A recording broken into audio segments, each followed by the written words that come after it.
Welcome back, WNST, onward and upward to Minnesota. 2 weeks from now, we'll be broadcasting live from the Mall of America. Luke Jones and I, our 25th year of broadcasting from the Super Bowl, going back to the scene of the crime where I went to my first Super Bowl in Minnesota.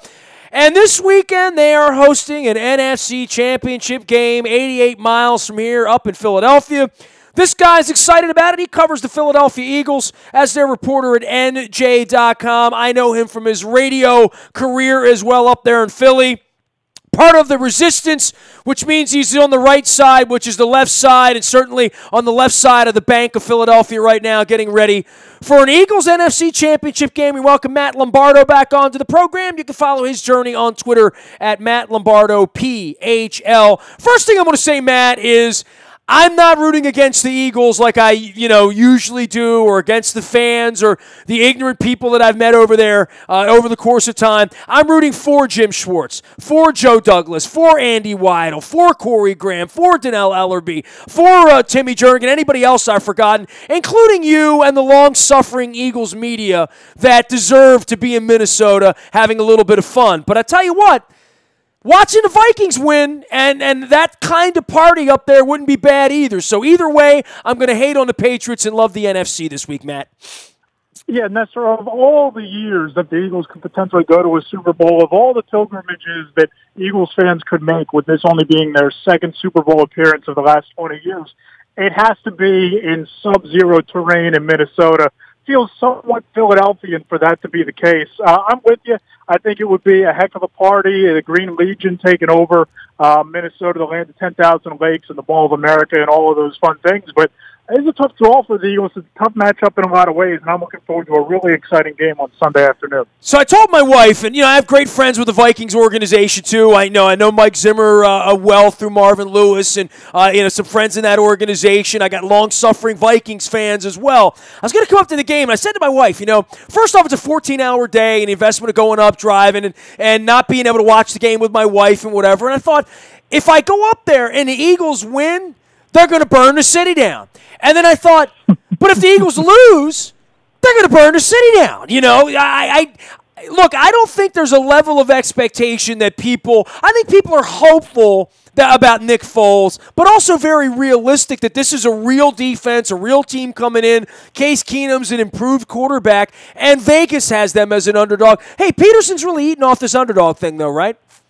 Yeah, I think you're kind of overselling the attitude of Philadelphia sports fans this week, because all I've heard is that Nick Foles might as well be Joe Montana. There's a lot of confidence in the Eagles being able to throw the ball in the Vikings, a lot of confidence in the Eagles being able to run the ball against the Vikings, who happen to have the number one overall defense, number two rushing defense in the NFL behind the Eagles. So when I look ahead to this game, I just think right out of the gate, it's going to be a defensive struggle. The Eagles proved on Saturday against the Falcons that, they can win a defensive struggle. That the defense is good enough to beat a high-powered offense.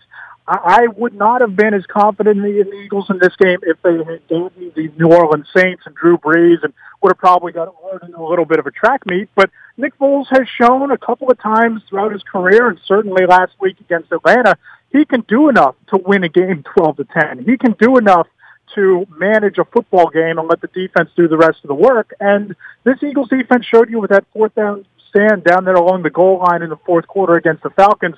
They can seal the victory. They can keep a high-powered offense under wraps. And I think that was a good first test for this Eagles defense going up against the Vikings team now, where you don't necessarily have to worry about dominant running backs. You don't necessarily have to worry about elite quarterback play. If they can keep Stephon Diggs and Adam Thielen in check, I think the Eagles can win this game by a touchdown. We are chatting with Matt Lombardo of NewJersey.com. You can find him out on Twitter at Matt Lombardo, PHL, just like it used to say on the three-digit scoreboard out on 33rd Street, Memorial Stadium, PHL, because we only had three digits, and the airport as well. But so for the Eagles and for Schwartz and for the defense and how much the defense is going to need to do against Case Keenum, and I would agree with you with Foles to say he belongs. the more I've seen Case Keenum play, and he came out of a tree and beat us 3 years ago in Houston, the more I look at him and say he belongs. I don't know if Foles belongs. Certainly we all would have agreed that Carson Wentz belongs, and we're all going to be debating whether Blake Bortles belongs, even if somehow he pulls off some miracle in Foxborough. But Case Keenum, to me, feels like the real deal, and it feels to me like the Eagles' defense is going to have their hands full too, because those receivers do some special things for the Vikings. Yeah, no, I totally agree. And I would agree with you when it comes to Case Keenum. He's been a statistical top 12, top 15 quarterback in the league this year. He threw for 20 touchdowns, as I believe the number 7 rated quarterback rating of anybody in the NFL this year. And I think that Case Keenum is actually a better overall quarterback than Nick Foles.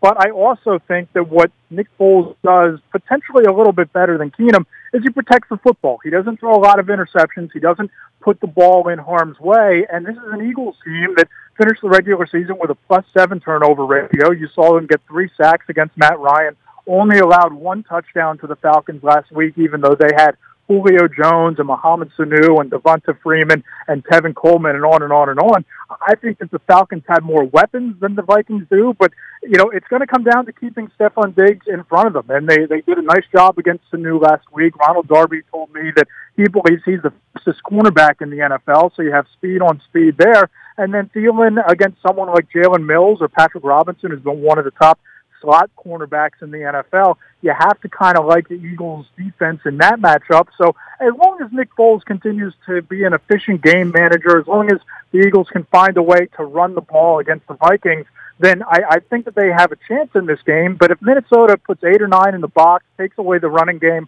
and dares Nick Foles to beat them, well, Anthony Barr is a Pro Bowl linebacker, probably going to be covering Zach Ertz. You have Xavier Rhodes, Pro Bowl cornerback, probably covering Alshon Jeffrey, and it's going to be tough sledding if the Vikings are able to take away the running game. But from an Eagles standpoint, Jay Ajayi had a gritty 54-yard performance last week. LeGarrette Blount did what the Eagles brought him in to do, and that's score a goal line touchdown. So the Eagles are equipped to do it, but the Vikings are probably the toughest test that this offense has faced all year. Boy, if you get to write a book about this, I'm releasing Purple Rain 2, 1 chapter a day every day. It's our 5-year anniversary of winning an actual championship. Many of the names, from Ellerby and Graham and Joe Douglas and Andy White, they all have chapters in my book, long pieces of things that they were a part of doing. There is a little pedigree, coming in for some people that have climbed that mountain, that have been there in and around the organization. Even, going back Torrey Smith is another guy. Torrey Smith, of course. Super Bowl ring that he won with the Baltimore Ravens. He's one of 7 players, along with Graham, who have won Super Bowl rings here, on this Eagles team. And as a group, this team didn't have a lot of playoff experience. But last week, Doug Peterson had Chris Long, won a Super Bowl last year. LeGarrette Blount won a Super Bowl last year. Malcolm Jenkins, Torrey Smith, Corey Graham had them all stand up and give speeches to the team in full team meeting settings. And I think that played a pretty big role in terms of their mindset going into the game. And even more so, you touched on it at the top of the interview here, Nestor, the fact that the odds makers made the Eagles underdogs. That really angered this team. They're the number 1 seed. Linebacker Nigel Bradham told me last week that everywhere you walked in the NovaCare complex, whether it was the cafeteria, whether it was the film room, whether it was the weight room, there were signs posted that the Falcons were 3-point favorites in this game and the Eagles were underdogs. And you saw, once the Eagles won the game, a very angry performance by the defense. You saw Lane Johnson. You saw Chris Long put on dog masks and parade around the field and wear those dog masks during interviews. They've really embraced this us against the world. Nobody believes in us. We're the underdog status. And you're right. In terms of building the team, Joe Douglas has been instrumental in that. Torrey Smith has been a really big addition from a leadership standpoint in that room. Donnell Ellerby, a nice addition in terms of depth on the linebacking core. So they have pedigree in their favor. They have anger in their favor. They got a lot of emotion. And they have home field, which might be the biggest advantage of them all. How's my boy Big Joe D doing up there? Is he going to get any of the credit or all the blame at the end of all this? Joe Douglas? Yes.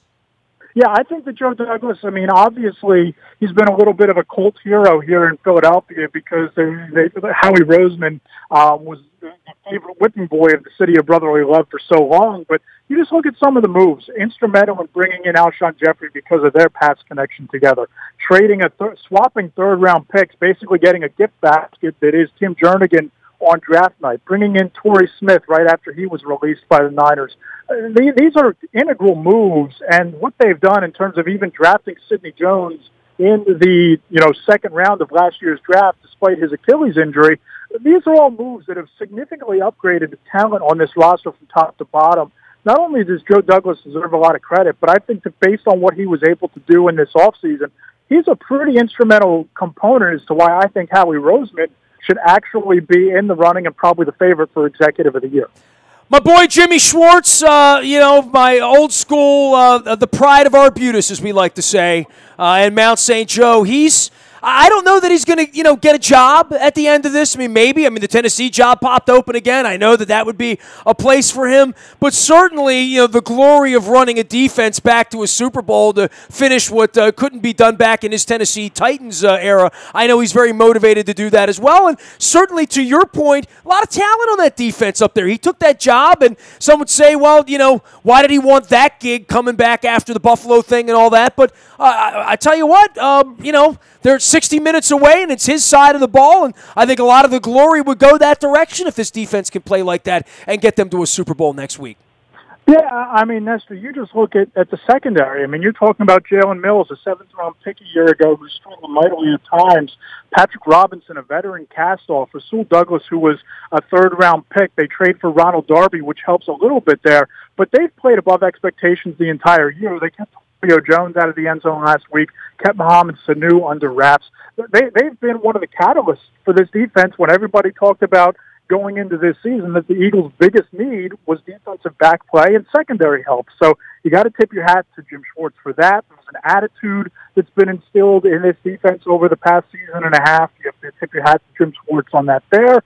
I'm kind of surprised that he didn't get more consideration for the Giants job that came open, and they couldn't make that interview work. But if it's not this hiring cycle, I think the next hiring cycle, if the Eagles defense does go the distance here, and particularly if they can build on it next year once Carson Wentz, hopefully for their sake stays healthy and they make another run, I could easily see Jim Schwartz getting a head coaching job somewhere. If not this offseason, definitely next.